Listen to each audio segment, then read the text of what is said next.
endeavors. There is only one acceptable outcome for their craftsmen, a product that they can take personal pride in and absolutely satisfied customers. If you are unsatisfied with your product for any reason at all, they will fully refund or replace the item free of charge. They always guarantee their products.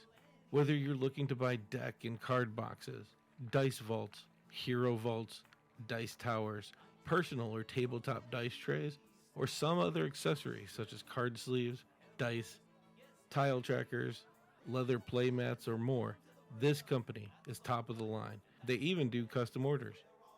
They call the wood that they use Core 16, and I encourage you to go to their website for more information on this. So when you are in the market for tabletop or nerd gaming needs, think Wormwood first.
Hey, what's up, guys? This is Nicole, and I am the Full Frontal Nerd. You can catch me on twitch.tv/TFFnerd Thursdays through Saturdays at 5 Eastern Standard Time.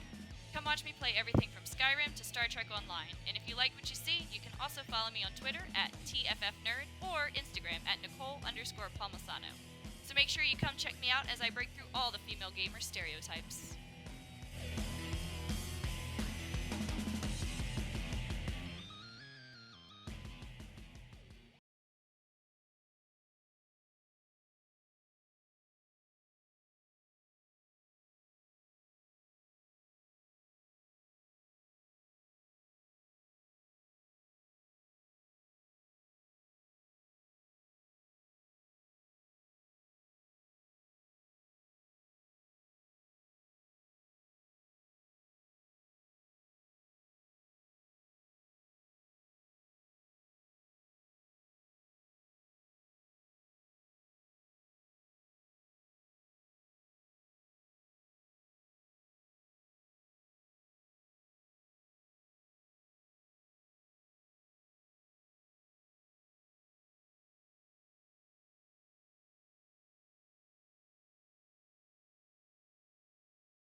Obla-dee, obla-da, life goes on. Stripping down D&D goes on. Hi, everybody. I'm DM Doc. You might recognize me from such things as Bros and Dragons Incorporated and Bros and Dragons Podcast. I'm also on a stream on Sunday nights called Ben Koya. And so is Jason. Say hi, Jason. Hi, Jason. Yay, stupid jokes.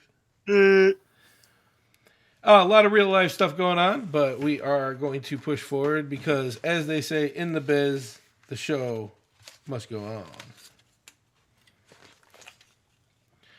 Tonight, they wanted to talk about clerics. So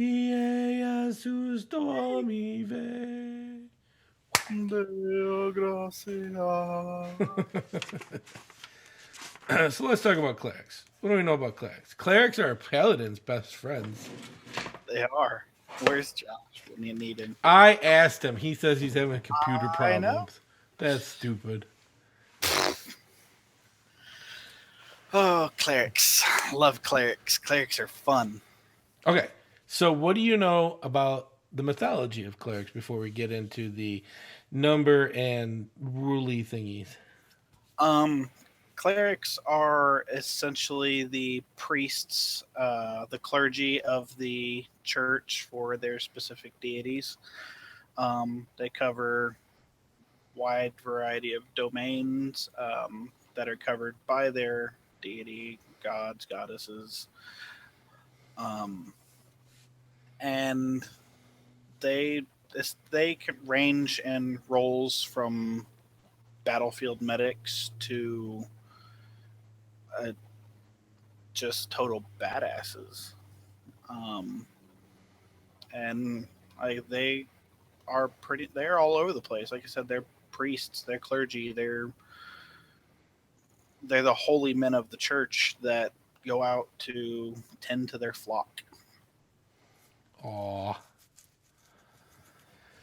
But they're not always that pious type. I have played with somebody's dad who wanted to play and rolled a trickster cleric and pretty much said it was going to be one of those televangelists.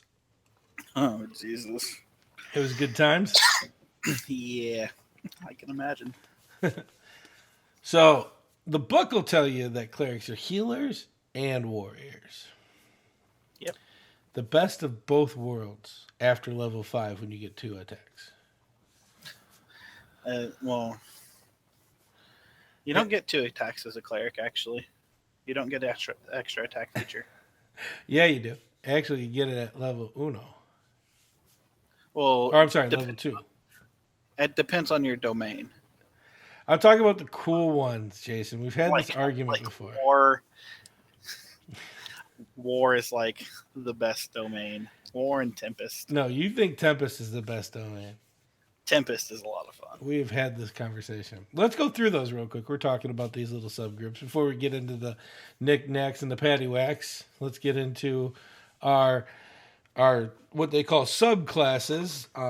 When it comes to clerics, we talk about them in their divine domains. That is the actual physical title of the subclass.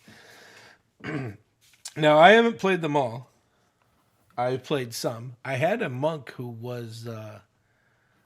I took 2 or 3 levels of knowledge cleric. It went with the backstory. Yeah. Which is, if you look in the book, our first divine domain. So what do you know about knowledge clerics? You ever played one or had one in your game? Never played one, never had one played in any of my games. So I'm not real versed on the whole knowledge domain. I just know that their basic goal is the pursuit and advancement of knowledge, though. That sums up the domain pretty well. It is. And in fact, if you play it right, you hoard knowledge, believe it or not. It's a lot of fun to do because you know everything and nobody knows anything. And then you get to say, muhahaha. Yeah, they're... and like I said, never had one played or never played one myself, but they're essentially like divine wizards when it comes to hoarding information and with- spell and such. with armor. Yeah, with armor, lots of armor, all the armor. No, they don't get heavy. Well, But Knowledge Clerics are a lot of fun. It depends on how you want to play them. Everything has their twist. So before we get into the nitty gritty, because we keep talking about these spells and wizards and blah, blah, blah. So the mythology of spells is there's a light plane and a dark plane, and they surround the material plane, which is where people pull magic from. Everybody does it in a different way. Sorcerers do it by using power and pulling from the astral planes and the ether planes, their magic. Kind of like Sith is the way I usually explain it to people. Yeah. We have our...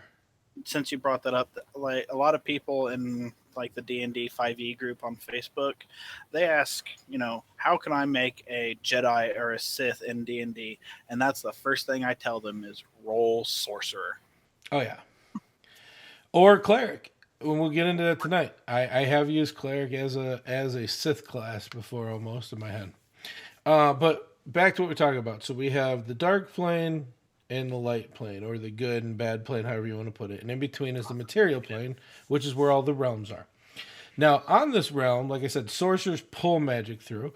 Wizards use their book and try to finesse magic into being. Warlocks have a limited supply of what they pull from magic. A lot of theirs comes from the evil plane Eldritch Blast cantrip. It's not what you have to do, but it is the main purpose, and we'll get in it when we talk about warlocks.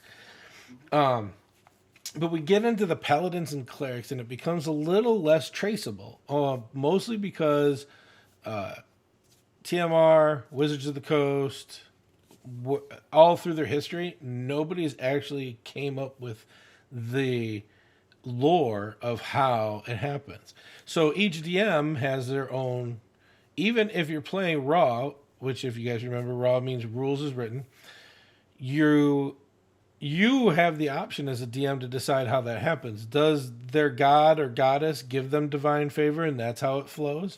I like that one because if paladins or clerics cross the wrong line, you can make them go on quests to redeem themselves, which actually brings out a whole awesome, intricate part of D&D. Yep. Atoning.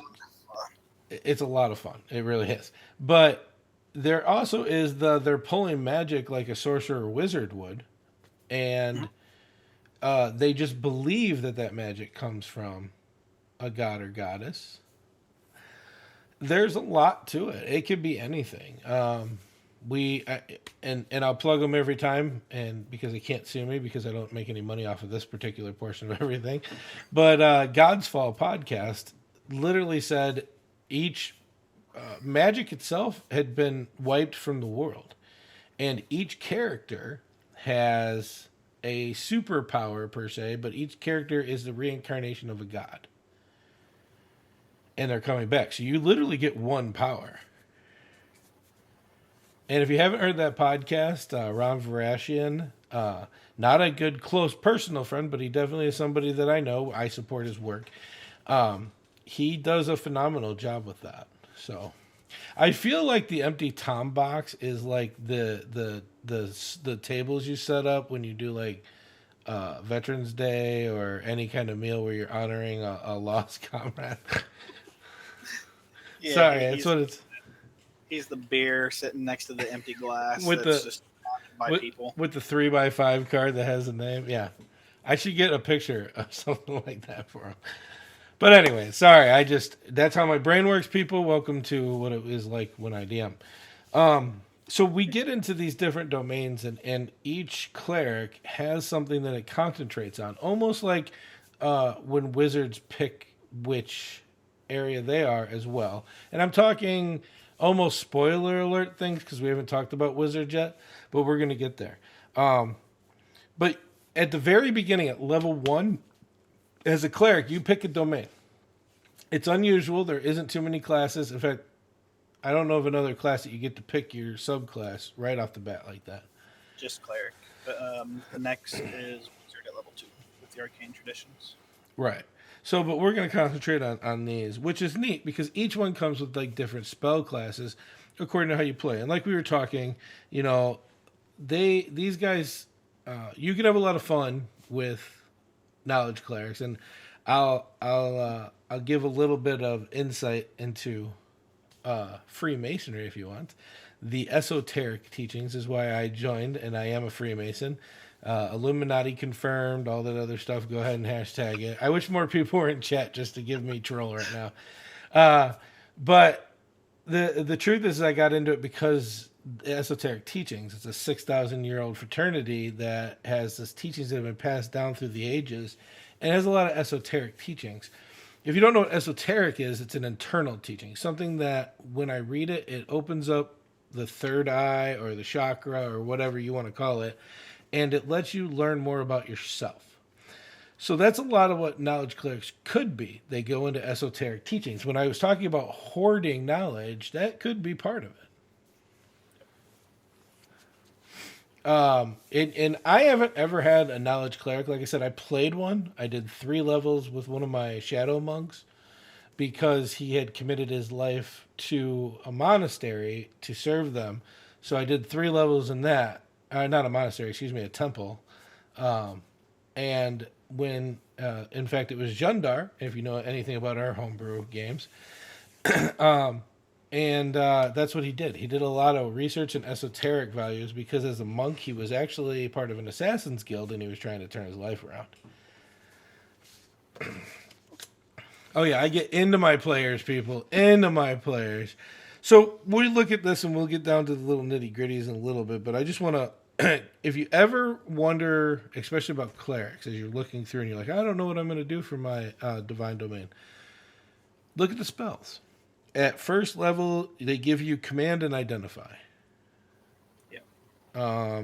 You know, at your third level, well, you get augury and suggestion, non-detection, speak with dead, arcane eye, confusion, legend, lore, scrying. That's it. It's a knowledge-based cleric. It's all about gaining information or commanding. So one of the cool features is at second level we were talking. Each class at first level gets something. So for knowledge clerics right here, you learn 2 languages of your choice. You also become proficient in your choice of 2 of the following skills: Arcana, History, Nature, or Religion. Your proficiency bonus is doubled for any ability check you make that uses either of the 2 skills that you pick out of that. But let's get to 2. 2 is where it becomes cool because you get the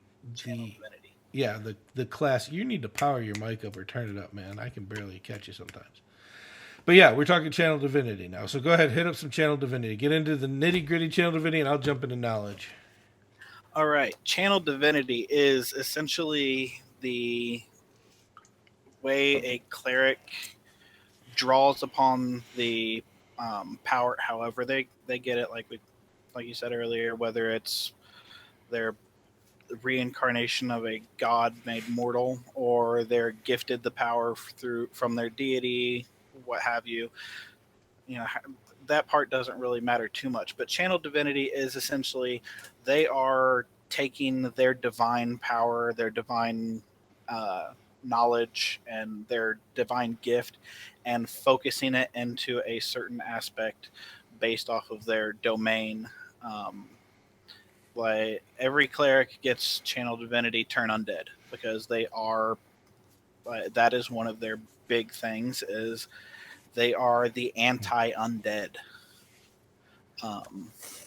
At higher levels, their turn undead grants them the ability to destroy undead of certain combat or challenge rating or lower, depending on their levels within the cleric class. Nerd. And they are the epitome of the anti-undead. No, I 100% agree with that one. And that's what the channel divinity is, really. It's them channeling, like the name says, their divinity and to fuel their power rather than calling upon their gifted abilities to cast spells. Absolutely. And in knowledge, you always get two choices. You get to turn undead. All clerics get that. And then in knowledge, you get the chance to, for any tool or any, what am I trying to say, any kind of proficiency, not skill proficiency, but like tools and, let me look now. I got to cheat. No, it is one skill or tool. One skill. Oh, see, look at that. For 10 minutes, you can do anything with that as you are proficient in that. It doesn't sound like anything cool. A lot of people build the min-max characters again. I'm not a big fan. I'm not saying that in my games you can't. Many people do. Because the game is your game. We joke a lot on the show, and you'll hear us joke about how Doc hates Paladins, how Jason hates Dragonborn, how all this other crap. We are 100% joking. We are DMs. We might believe that a little bit, but we create a game for you to have fun in. It's not all DMs don't create. It's not our game, I guess is the way I'm trying to put that. All DMs create a game for you. Yeah, the role of the DM is to establish a story that the players tell through their actions and through their advancement and with their characters. And essentially our job is to just kind of guide the story a little bit and get you from the start point to the ultimate end point. Mm-hmm. And the players fill everything in between. It's a book. And I said it in the first episode. It's a book. The DMs, we write the scenery, we write all the other people that are in it, but the main characters are always written by the players. Yes. And it's just what it is. But like I said, it has things to it. In higher levels, I think you get read thought with the channel divinity of knowledge, but it's essentially an amazing tool. It's an amazing RP as well. A lot of role playing can come with a knowledge cleric, and all clerics are not useless. Every cleric can swing a hammer, can hold a shield, can get into a fight. If you get smaller clerics, if you play the stereotypical dwarven cleric, have some fun. I threw some things at Tom when he was DMing. Just to give you guys a hint, this is a great one. I used to make Tom think about things a lot because I used to do things that weren't on my sheet because they're a lot more fun. And I had I think I was a life cleric. And so I didn't do a lot when it came to fighting. It just wasn't the style. But he's a dwarf, so he wants to be in the middle of everything. Mm-hmm. So I ran in as a Minotaur was charging us and tried to jab my shield into the ground and trip the Minotaur with it. Yeah. It's a dwarf, so yeah. Yeah, have some fun with it is all I'm saying. Yeah.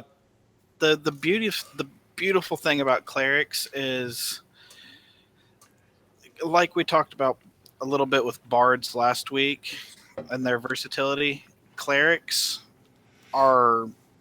they can focus in one specific area, like healing, just raw damage, support, knowledge, and trickery. Yeah, if you just charming people trying to get what you want, and they excel so well in their focused area, but they are still very, very versatile and can, you don't even have to be a life cleric to be an amazing healer as a cleric, because you still gain access to your healing spells and everything. It's just with the life cleric, you get a little extra on your heals. Well, we're there. That's the next domain, so let's talk about it. What do you know about life clerics? Life clerics, like I said, they get a little bit extra when it comes to healing. Their channel divinity, their first one is extra healing. They can do a limited. Hold on, this is where it gets cool. The first one is you get to wear heavy armor. Yeah, they get the bonus proficiency for heavy armor at first level. Like, how many healers do you see running around in plate armor? Not very many, unless you're a cleric. Bards can't do that. Druids certainly can't do that. But yeah, cleric, oh yeah. Also at first level, what Jason was saying is you get a +2 to all your healing. So if you have to roll 1d8 plus your wisdom modifier, let's say you roll an 8, you have a 4, so you have 12 normally you could heal now 14 instead. Well, it's a plus. It's a the Disciple of Life feature is for the Life Cleric is you heal for an additional 2 plus the spell's level. Right. Sorry. So you I get was your I was doing a level 1 thing. Sorry. So it would be plus get 3. your level 1. Yeah, you get your level 1. Like your Cure Wounds is the 1d8 plus your Wisdom modifier plus the plus 2, and then whatever level you cast Cure Wounds at. So say you cast it at 9th level. Let's say you got a 20 Wisdom. So that's 9d8 plus 5 for your Wisdom, plus 2 for the base Disciple of Life modifier, plus 9 healing. That's if you cast it at level 9, right? Yeah, that's if you cast it at level 9. And let's not confuse everybody, because some people that watch the show actually just don't play D&D right now. They're getting into it a little bit, and I don't want to confuse people. We're talking cleric level and spell level. These are two different things. Right. The way spell levels work for cleric is you essentially take your cleric level and divide it in half and round up, and that gives you your caster level for your cleric. That's why at level 17 you get the 9th level spells for cleric. We'll get to those. Yeah, they're so fun. But then they have Preserve Life. That's their channel divinity. Remember we were talking about that before. Yeah.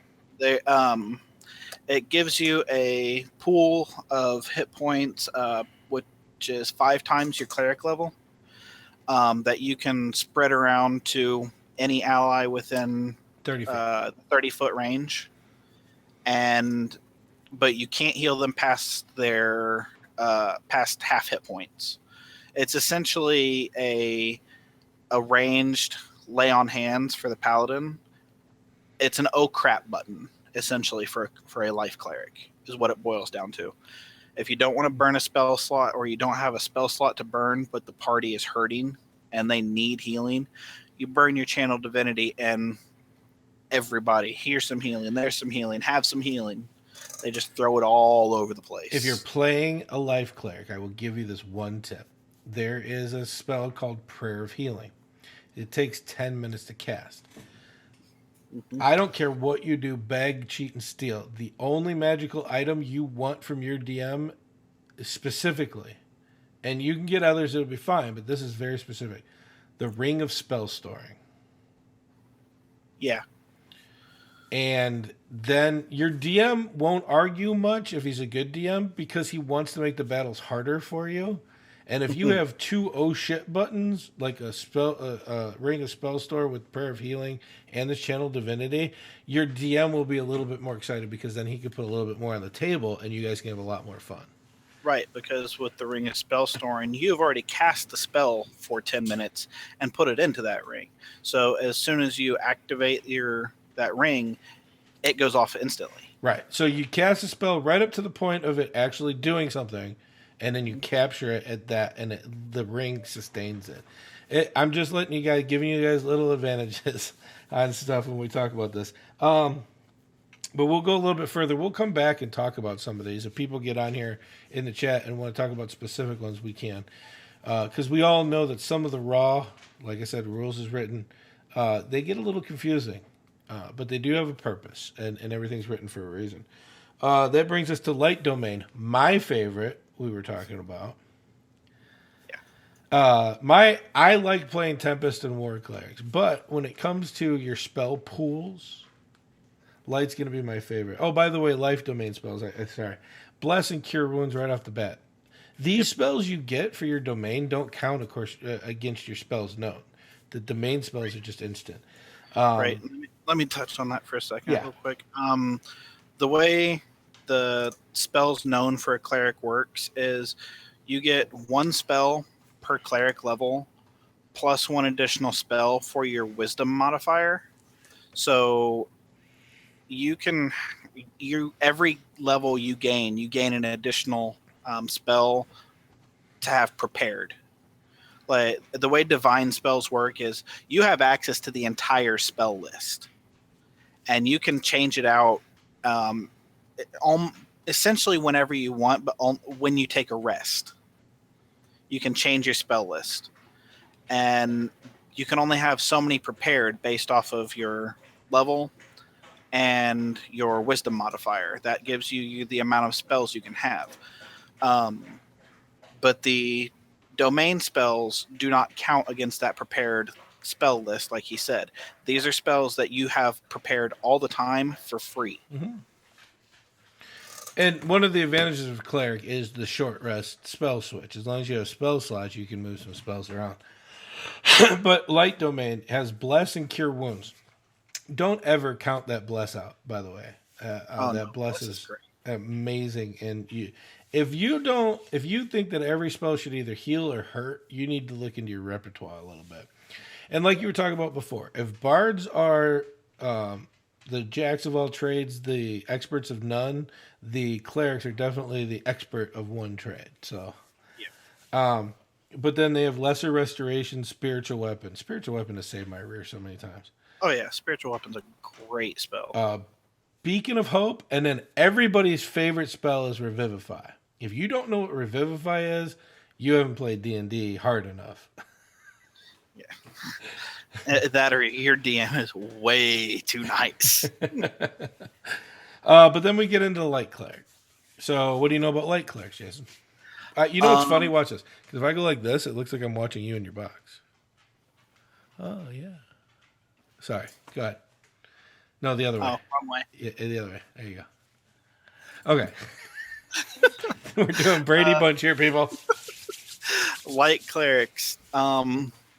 They focus on, as the domain name suggests, they focus on light. They focus on divine radiance. They focus on fire. A lot of their domain spells are straight fire spells.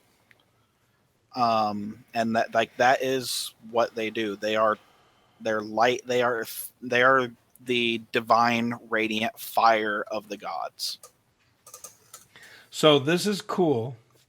And if you're going to have a Drow campaign where you go against Drow, you want this. The reason is it's got some cool stuff. First off, at level 1, don't take the light cantrip out of the pool of cantrips that you're given because you get it automatically. Yeah. Second, what was this one? The blinding the character. Man, I got to read. The warding flare? Yeah. When you're attacked, you can use your reaction to oppose disadvantage on the attack roll, causing a light to flare before it hits or misses. And an attacker that can't be blinded is immune, obviously. But basically, if they miss, they're blind for a second. Yeah. And then your DM has fun with that, too. Trust me, your DMs love it when you use this stuff. If they've been doing it long enough, because they can grab onto these little nuances from your character and play it back for you. Yeah, Warding Flame, I always cracks me up when it works. But then we talked about that channeling divinity, and this is what I'm talking about. If you get into a mess with some either dark mantles, I know, spoiler alerts, some of the DMs are going to be pissed because I'm letting some of the stuff out of the bag. But dark mantles and drow, stuff like that. And I'm talking low levels. These are not stuff you're going to see forever. They're just low level creatures. Believe it or not, even most of the drow are. They cast darkness. It's magical. And most, I don't think, the only 2 spells I think get rid of that is 3. Either counter spell, which you're not going to know right now anyways. That's a high level spell. Well, I'm losing my mind here. Dispel magic. Mm-hmm. Or channel divinity from a light cleric. Right. Because not only does it get rid of that magical darkness, you basically tap into the power of sun and do radiant damage to your enemies as well. Right. There's some other spells that you'll get later on in the game that at higher levels that can dispel magical darkness also. Like sunlight. Sunlight is magic. Any magical darkness in the radius is gone. Good explanation. I like it. Yeah. If you're listening to this on YouTube at work,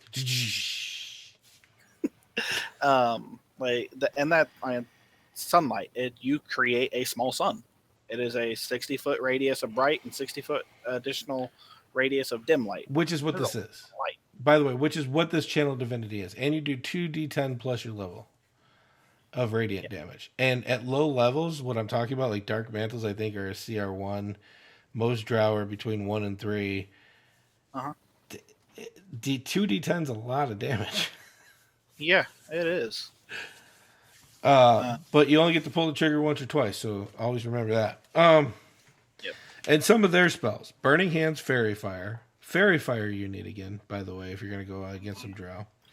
Flaming Spear, Scorching Ray, and then, of course, at 5th level, Daylight.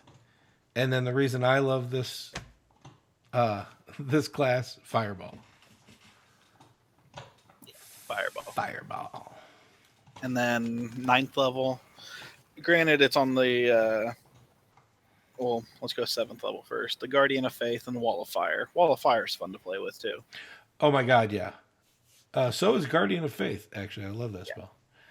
But at 9th level, Flame Strike. Flame Strike. Like it's on the cleric spell list base anyway, but Flame Strike is so fun. Yeah. Like, We'll get to the fun when we talk Tempest, because I know Jason's going to jizz in his pants on that one. I love Tempest. But basically, Light Domain isn't necessarily just about sun, fire, and brightness. It's about enlightenment. It's about finding things that are lost. Those kind of cleric RP. Yeah, coming out of the darkness. Yeah. Which moves us on to nature. Cleric druid that uses metal chainmail. Yeah. I've never played, never even talked to anybody that's ever played a nature domain cleric, believe it or not. Really? Because everybody that had ever considered going nature domain just went druid instead. Okay, so I will give you some of the cool things that you can do with this then. So clerics, there's a big difference between clerics and druids, depending on how you want to RP. Druids protect the lands. They don't want any harm to come to the lands. Where a nature cleric will chop down a tree or get branches to make weapons, but he will thank the gods and nature and pray to nature as well. And nature usually comes to his aid as well if the DM's playing the game right. Mm-hmm. A lot of these characters in the Forgotten Realms, if you listen to Adventure Zone, which is another great podcast, I know I'm not plugging mine a lot tonight, but I just want you guys to know I put out podcasts, but I listen to a lot of them too, and I have my favorites. Adventure Zone is definitely one of them, and the dad on that is a nature cleric who worships Pan, who really is one of the gods of nature in Forgotten Realms. And there's so many neat things you could do with this cleric. First off, it's a cleric, so you're going into battle. Second off, you got Turn Undead because it comes with all clerics because you're going into battle. You don't. I mean, yeah, you get some stuff with the druid, but how do you want to play it? Do you want to respect nature or do you want to protect nature? These are two different things. And when you think about the RP and how the game is going to be played out, these are things that you're going to put into that mix. But yeah, you haven't had anybody do this? No, I've never even talked to anybody that has played a nature cleric before. All right, so you get to choose one skill extra with this one. Survival, animal handling, or nature. Which, I'm sorry, all three of those are so useful. Mm-hmm. I have never been in a campaign that at least one, if not all three of those needed to be used at one point or another. 2, it's another heavy armor class. Again, no, you're not going to do poop tons of damage and run in there, and you're going to do a little bit less on saving people's life. This is definitely one of those domains that's a little bit more crowd control. I'll explain that in a second. But the Channel Divinity, charm animals and plants. Take that. In your face, charming plants. That's when you sweet talk the roses. A rose by any other name is still a rose. Get them not to stab you with their thorns. But each beast or plant creature that you can see within 30 feet, that means that you do not have to target any one of these that you can see. Each of them. Make a wisdom saving throw. If they fail its saving throw, it's charmed by you for 1 minute or until it takes damage. This is cool because most charm spells, once the charm spell is done, the creature becomes hostile towards you. They know they were charmed. They're kind of mad about it. This one has a little twist. If it can be friendly, it is friendly. It just stops being charmed. Which gives you your RP classic and so much more, which is amazing. And it's pretty useful too, because like you said, most charm spells, like as soon as it ends or they make their save or whatever, like they are pissed. But like with this, yeah, like if it's sometimes you have to charm to get your way. But if they're still friendly towards you after the spell or after the effect ends, I mean that's just icing on the cake. And animals and plants. Just think of what you could do with that anytime that you're traveling and you need to take a break. Mm-hmm. You don't need alarm spells and somebody to be awake all night now, because once you charm the animals and plants that become friendly, they actually help you. Yep. It is a long-lasting effect. The ones for this one, animal friendship. Speak with animals. That's first level, people. Tell me you would not have fun with that one. Yeah. Barkskin spike growth. Remember I was talking about that crowd control thing. Yeah, go ahead. Yeah. For animal friendship, thanks Squirrel Girl from Marvel. Pretty much. I mean, yeah. She has an army of squirrels at her bidding. You can do that too. Or Ant-Man. Yeah. Plant growth. Wind wall. You want to talk about a cool spell? Wind wall has always been one of my favorites. Yeah. All right, number one fan. Jason's always showing off his number one fan. Number one fan is here. Yes. Dominate beast, grasping vine, insect blade, and tree stride. Tree stride's a lot of fun if you ever make it that high level. Jason, that brings us to your favorite cleric domain. Well, one of them, but Tempest. Oh, Tempest. Tempest is all about like control of storms and just focusing the inner storm and the outer storm to bend it to your will, and like that's the big thing. Like you are all about controlling the storm, whether it's the turmoil and chaos within you or the literal storm outside. You do lightning damage. You do fire. You literally do lightning damage. Yeah, literally. Lightning and thunder. People hit you, and then you project lightning onto them. That is the channel. I'm sorry, that's the Wrath of Storms. It's not even a channel of divinity for this level. Yeah, that's the it's a reaction. Yeah, that's your reaction. But it's limited use reaction, but still, that's just a reaction ability you gain. Yeah, your wisdom modifier. So it doesn't even change that much. No. And it's like you literally, you are all about thunder, lightning, fire, and radiant damage. You pump it out. Frightening. Like, the best way to describe a Tempest cleric, Thor. You are Thor. You have the power of thunder and lightning at your beck and call. And if you're a dwarf, there's a hammer in the game you should bug your DM to get. Oh, yeah. But we're not going there. All right. Tempest is amazing. First off, instead of just getting a heavy armor proficiency, which you do, you also gain martial weapons, which is huge. Because most clerics, unless you're a dwarf, only have access to simple weapons. Unless you're a dwarf or an elf, um, in which case you have proficiency with specific weapons. Hmm. But I mean, just in and of itself, and I look at everything as playing human. Yeah, having that proficiency with the martial weapons on top of the heavy armor, you can put out a lot of damage in melee just base, and you are hard to bring down because you've got the highest AC possible in the game with the heavy armor proficiency. Oh yeah. Run around, you're a cleric, you can run around with a great sword or a great axe or a maul and heavy armor and be throwing lightning spells at people. Wait, a Darth Maul? A Darth Maul, yeah.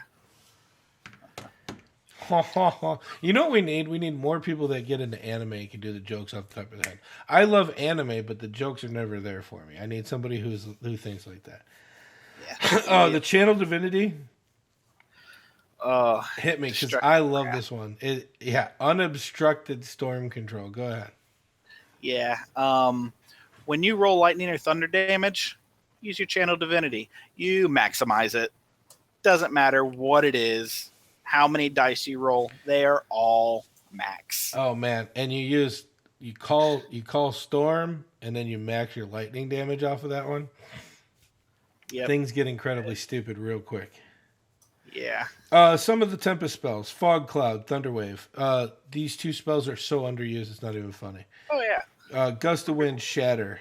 I love Thunderwave. Yeah. Because it's a 15-foot cube, and a lot of people don't understand how a cube works.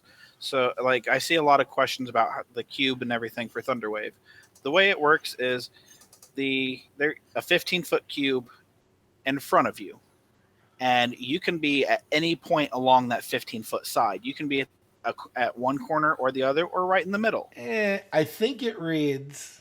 Well, there's 15 been cube there's centered on you.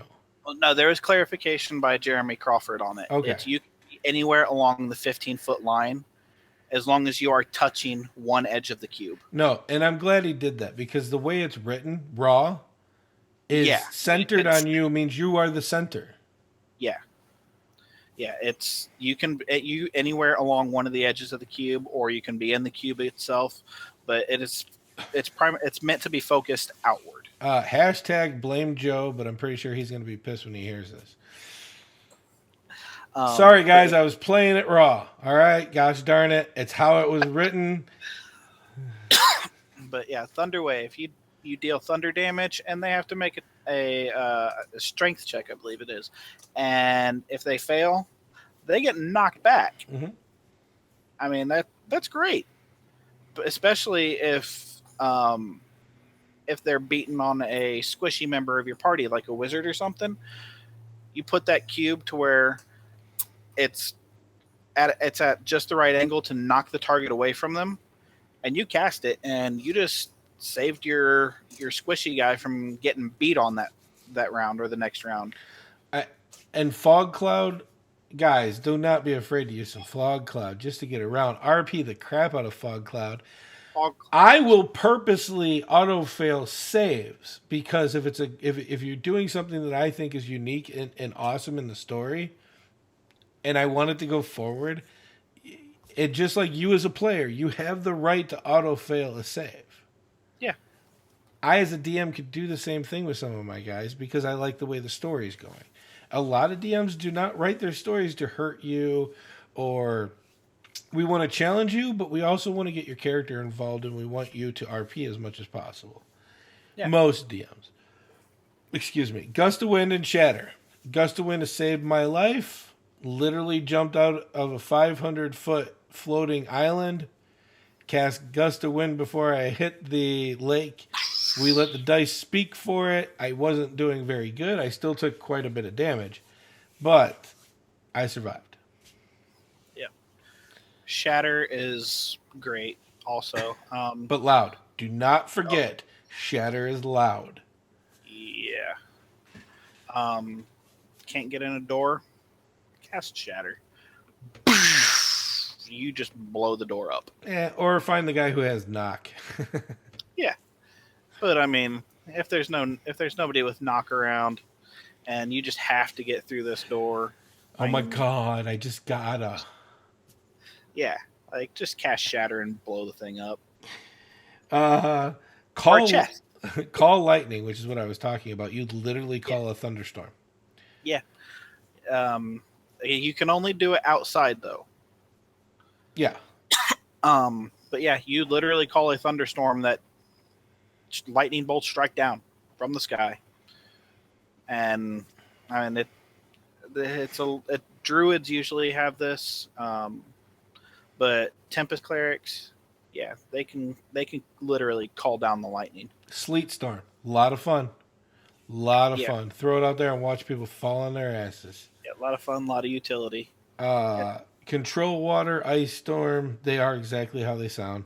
But you can do a lot of stuff with them if you got a good imagination. And then, of course, the reason a lot of people love Tempest at higher levels, that destructive wave. Yes.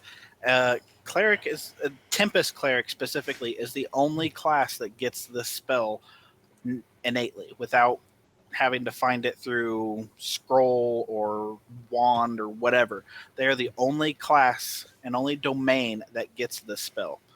What it is, there's a picture that I've seen on Facebook there where this armored figure just slams his sword right into the ground, and just this wave of fire, just this big ring just emanates out from him, scorches the ground as it passes over, and it's just a massive wave of destruction.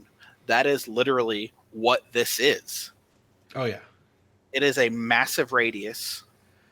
It deals 10d6 fire damage and 10d6 radiant damage, and this is only a 5th level spell. Well, 9th. Well, it's 9th cleric level, but takes 5th level spell slot. So here's the cool part about this, and this is where Jason and I go back and forth a lot. We do argue min-max, actually, because that was what this was about. Yeah. And I did forget my favorite spell, which a cleric isn't going to get, I don't think. Meteor Shower. No. Unless it's a homebrew domain. No, cleric ain't going to get Meteor Shower. We'll talk about that later, people. It's a great spell. Don't let that go. Hold that in that little noggin you got going on. But yeah, we've hit on that. So this comes to trickery. This is probably the least played cleric class I've ever had. And I don't know why. I really don't know why. I think it's because most people that want to roll trickery domain find, again, same argument with the nature cleric and druid. They'd rather just go arcane trickster with rogue and get the sneak attack damage on top of their regular attacks and stuff. So I think that's probably why it's very underutilized domain. Okay, first off, right off the bat, you have a touch spell to increase somebody's stealth. Yep. Anybody, not just you.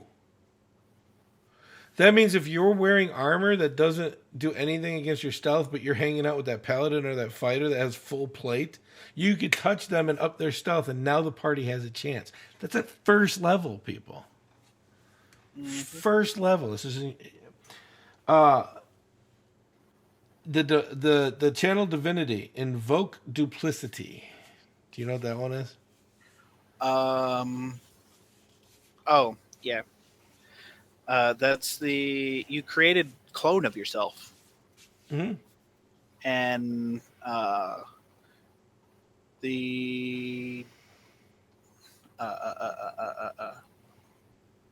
So the first thing people are going to say is, "Oh, mirror image." Let me tell you the advantage of this. Sort of. Let me tell you the advantage here. This is not anything.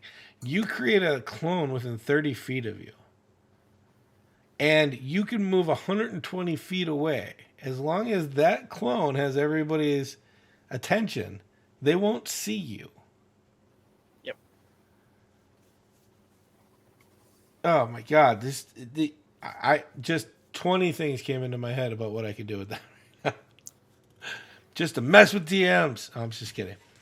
There's a And, lot of charming with trickster rogues. There's a lot of hiding. It really is, or trickster rogue. Holy crap!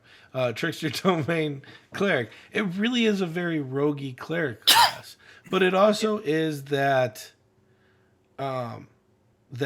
manipulating people out of money, preaching hell and brimstone if they don't pay you, kind of stuff. It. Wow, now I can't see you at all. All right, there we go. Trickster, so underplayed, needs to be played more. I understand, doesn't do a lot of damage, doesn't. You need to look past this stuff. Let's just look down some of the line. Charm people and and disguise self. Right off the bat. Right off the bat, you get these two. Mirror image, you get anyways. Pass without a trace.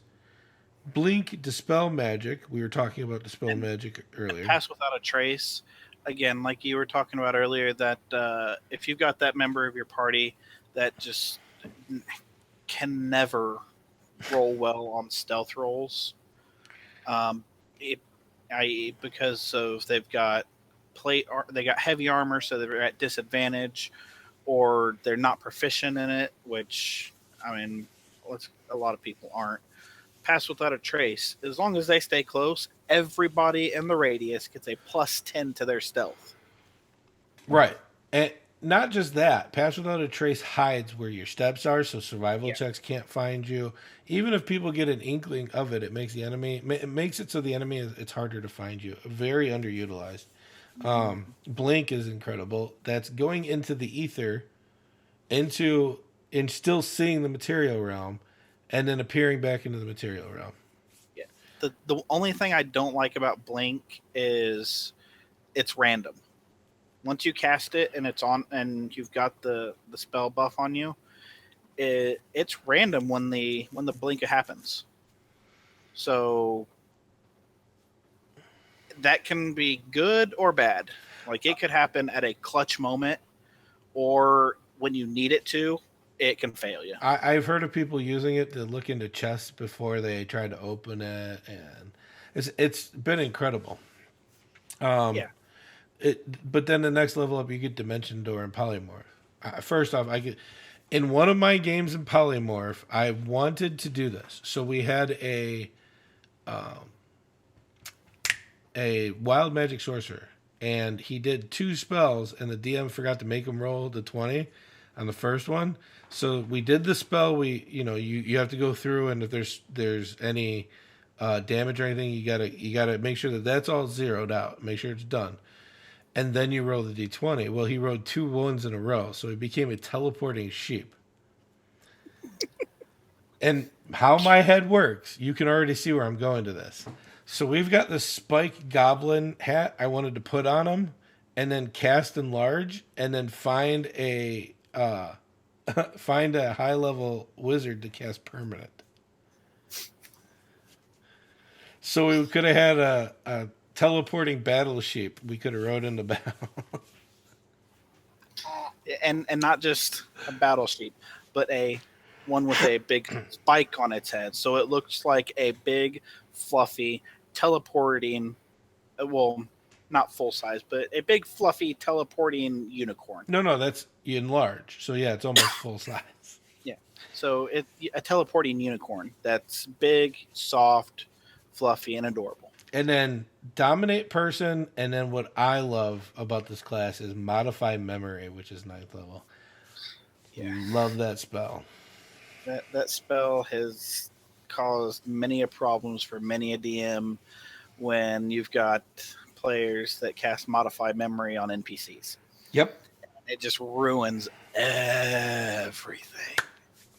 So we come to my favorite domain, Muhaha, when we're not counting the spell stuff, which is and it's also the one that I play most frequently when I play cleric. The war cleric. Oh god, yeah. I love the war cleric, especially because I love to RP. So war cleric for me, real loudmouth, always wants to fight somebody, prove himself, kind of cleric. Mm-hmm. you don't have to have a war god to have a war cleric. I was trying to explain this to somebody else the other day. Like the gods, they have preferred domains or domains that they're typically associated with, but a cleric can be any domain and follow any god. It does not matter. Right. Like a deity covers every single domain. It's just they have ones that they specialize in certain areas. Exactly. The god has that specialty, but each god has to be prepared for war, and each god has to. I mean, you can get into some of the semantics about the nature clerics and stuff like that, but war cleric is probably one of those clerics that can go into any god category. Yep. Easily. And just what it sounds like. It's a cleric that wants battle, craves battle, wants it, needs to prove himself. All clerics in their mythology go through this heavy training thing where they learn about all these weapons and all these armors and how to fight, and they become proficient, and then they learn to cast spells doing that. And then, depending on your DM, is the somatic part of casting spells, because most cleric spells have some kind of somatic component to it. But that, I think raw is, if you're proficient, you can work around it. Yeah. And at least in 5th edition. Right. And that's what we're talking here. Don't confuse people, you jackass. Wait, bad Jason. Bad. First off, you get martial weapons and heavy armor again. I'm sorry, that's why I played this class in the first place, and it sounded awesome. You can make a bonus action right off the bat. You can have a bonus action to make a second attack. Yep. Equal to your wisdom modifier. You get that many per short rest or long rest. Long rest, yes. But still. But then the channel divinity is probably my favorite. Oh yeah. Guided strike. When you need to hit and you tap into his channel divinity, you get what, plus 10? Plus 10 to your attack. And then at 6th level, when you get your second technically it's your 3rd channel divinity option, right, including turn undead, you can give that plus 10 to anybody in your party within 30 feet. Yeah, I think so. Hold on, I got it here. 6th level war god blessing. Yes. Yeah. So it's not just limited to you. Once you hit 6th level, if say you're barbarian, he's making 3 swings. He's a berserker barbarian. He's making 3 swings. He hits on 2 of them. The 3rd one misses. And you have to guess, because you have to do it before you know. No, you make this choice after you see the roll, but before the DM says whether it hits. That's what I'm saying. So don't take that.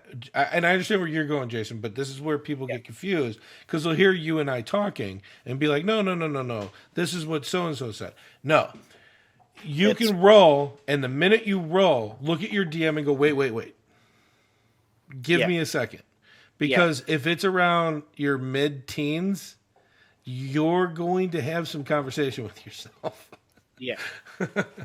But yeah, pay attention to what you and your group is rolling on the attack rolls, and kind of gauge, what is and isn't hitting.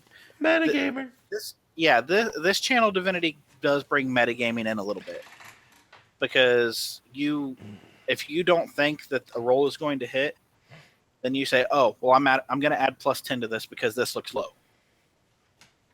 So it is metagaming a little bit, but it's designed for that.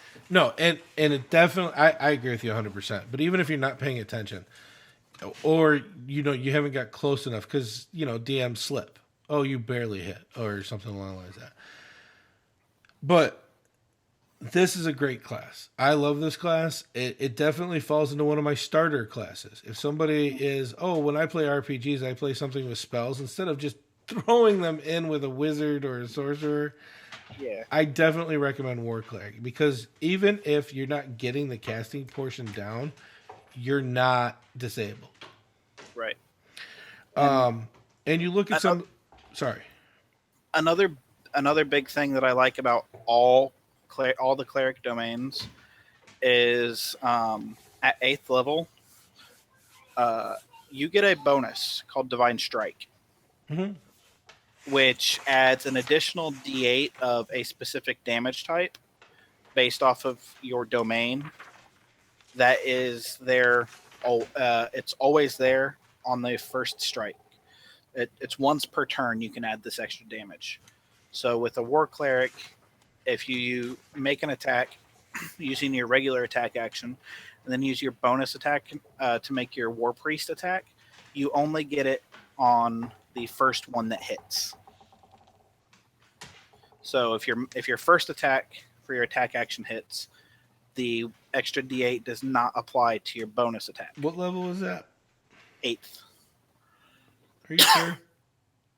Yeah, Divine Strike. I'm not seeing it, brother. It's in there. You say that. I'm looking at it. It's in each domain. It's a domain feature. Oh, yeah. Sorry, I thought you said all clerics. Well, the all clerics get it, but all clerics get a version of it. Yeah. Yeah, it's listed in a domain as a domain feature because the damage type and everything. The damage type changes based off of your domain. Yes, I'm sorry. That's what confused me. I was like a light cleric deals fire damage. Tempest cleric does thunder or lightning. War does the type of an additional die for your weapon type. Right. Yeah, but you're getting higher in levels here. Yeah, I'm hitting 8th level, but and that's big, because if you had the Control F, you could find it. You know what? Fuck you. I know who you are. You don't work for me, but you volunteer for me, motherfucker. Yeah, that D8 is big. Like that's, I mean, as a cleric, you don't get a lot of attacks as it is. So dealing the maximum damage that you can, if you're a damage dealing cleric, on that attack is huge. Yeah. No. So, and I agree. And then I think at 14th level it gets doubled or something like that. Yeah, at 14th you get an additional D8. So we are at about our time, so that's good because War Cleric is the last one. I suggest that if you're going to get into clerics and you want to look into the higher level stuff, read up on it. But that's a good overview of what the clerics are. Go ahead. What were you going to say? It's the last one in the player's handbook. No, and all we're doing is covering core. They want to do something special for homebrew. I don't know what it is. Well, there's the Unearthed Arcana ones too. And we count that UA is still outside the reservation. Yeah. But yeah, there's some really nice UA domains too. But we're covering the clerics that are in the book. A lot of stripping down D&D is to get new players or beginning players in. And on that, I know there's UA people. I know there's Volo's Guide. I know there's Player's Companion for the Elemental Evil. If you're just getting started, there's a reason they call it core. Mm-hmm. Stick to a little bit of core until you learn a little bit more. Because here's my tip for you. I have never met a DM that won't let you change something about your character before level 5. And I am open. Like, you don't like your class at all, go ahead and re-roll something. You don't like your race, go ahead and change it. I'm one of those DMs that's totally open. You have until level 5. Once we're level 5, you're locked in, you're done. But until level 5, you want to change something, go ahead. Because I want you to have fun in the game. So if you're not having fun at levels 1, 2, and 3, what makes you think at level 8, 9, and 10 it's going to be any different? Right. So have some fun with it, but get into core. Understand that the core rules are done. PC Fluid. What the heck is wrong with you, dude? Oh, my God. That's Adam Farber, who is going to have a new podcast in the Bros and Dragons podcast. It'll come out in between podcasts on the 8th and the 22nd, I think. And there's something wrong with that dude, but that's why he's cool with us. Any other questions about clerics, go ahead and send an email to brosanddragons@gmail.com. Jason, thank you for joining me. I'm sad nobody else made it, but there's a lot of real life stuff going on in people's lives right now. And whether you believe in a deity or not, send some positive thoughts and or prayers towards our Twitch channel lead, or our Twitch channel guys in general. A lot of stuff's going on right now with some of those guys. It's big time stuff. It's not the little stuff, or I wouldn't have said anything. Jason, you got anything you want to plug? Is there something on Sundays you want to talk about? Yeah, Sundays at 7 p.m. East or Central. Sorry, Doc runs the game, and I play the game. Come watch Moncoya. Come on out and shoot the shit.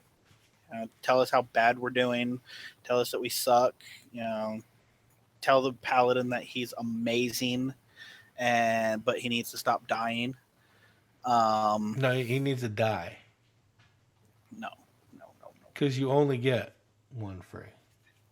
Well, yeah, but we have a cleric now coming in. Maybe. Well, you know what? If our paladin dies, we'll have a cleric coming in. Yeah, it's a lot of fun. Come on down. The guys RP and they have a great time doing it. Menkoya, they are literally in purgatory right now trying to get into the abyss to save their leader, and they are literally accidentally figuring things out. Come on down and watch them, make fun of them. We want to welcome our newest member to the Bros and Dragons family, the Full Frontal Nerd. You can check her out on her channel at twitch.tv/TFF Nerd. You can also find her on Twitter and Facebook the same way.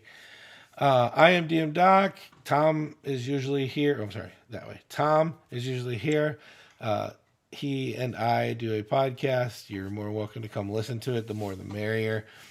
I am not looking to get more money. The purpose of that podcast is to get people interested in playing role-playing games, whether it is D&D 5th, Pathfinder, Vampires, whatever. I don't care. I just think role-playing games are definitely a way that we can get together as a community. As you see right above me, that way, is my... Other way. No, that's this one. See? That's my Twitter handle at IamDMDoc. You can follow us all at Bros and Dragons or at Bros, letter N, Dragons, INC.